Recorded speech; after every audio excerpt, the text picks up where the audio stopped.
국민연금 받는 부모 연말 정산시 기본 공제 대상일까에 대한 문제 알아보도록 하겠습니다.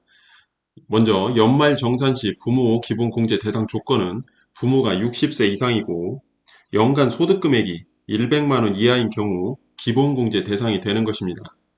60세 이상 부모가 연금 소득만 있다면 여기에서는 연금 소득만 있다라는 것을 가정을 하는 것입니다. 그 연금 소득이 과세 대상 연금 소득이고, 즉 2002년 이후 가입 기간에 따른 노령연금이고 연간 소득 금액이 100만 원 이하이면 연말정산 시 기본공제 대상이 될 수가 있는 것입니다.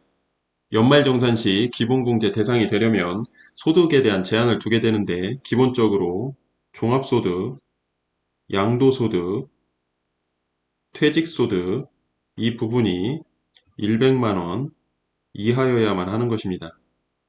그리고 연금 소득자라고 하면 2001년 12월 31일까지의 대한 불이백을 기초로 수령하는 연금만 있으면 이 부분은 비과세가 되는 것이고, 여기에서 말하는 것처럼 2002년 이후 가입기간에 따른 노령연금이 되면 그 연금은 과세 대상 연금이 되는 것입니다. 그렇다면 기본 공제 대상에 해당되는 연금액은 얼마일까에 대한 내용 보도록 하겠습니다. 연금 소득 금액이 100만 원 이하가 되려면 먼저 연금액에 대한 연금 소득 공제표를 보도록 하겠습니다. 총 연금액 1년간 받는 금액을 말합니다.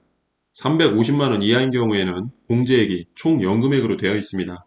예를 들어 350만 원을 연금을 수령하게 되면 여기에서 350만 원은 제하고 계산을 하면 0원이 됩니다.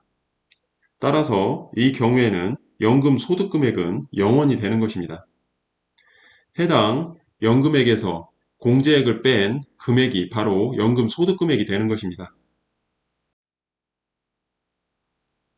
해당 연금 소득 공제표를 기준으로 과세 대상 연금액이 약 516만 원 이하이면 연금 소득 금액 100만 원 이하가 되는 것입니다. 계산을 해보겠습니다. 연금액 350만 원까지는 전액공제가 되므로 연금 소득금액은 0원이 되는 것이고, 연금액 516만 원이면 350만 원 플러스 516만 원 마이너스 350만 원 곱하기 40% 계산을 하면 416만 4천 원이 나옵니다. 계속해서 516만 원 마이너스 416만 4천 원 계산을 하면 99만 6천 원으로 연금 소득금액 100만 원 이하로 연말 정산 시 기본 공제 대상이 되겠습니다. 추가적인 내용으로 다른 소득이 있는 경우 연금액은 합산 과세될까에 대한 내용 잠깐 보도록 하겠습니다. 과세 대상 연금액이 350만 원 이하인 경우 전액 공제가 되므로 종합소득 신고 시 합산되는 연금액은 없습니다.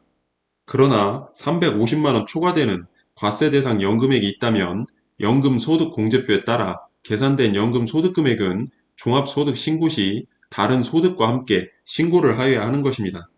과세 대상 연금액은 2002년 이후 불이백을 기준으로 지급하는 연금액이 되겠습니다. 여기에서 다른 소득은 근로소득, 사업소득, 이자소득, 배당소득, 기타 소득이 되겠습니다.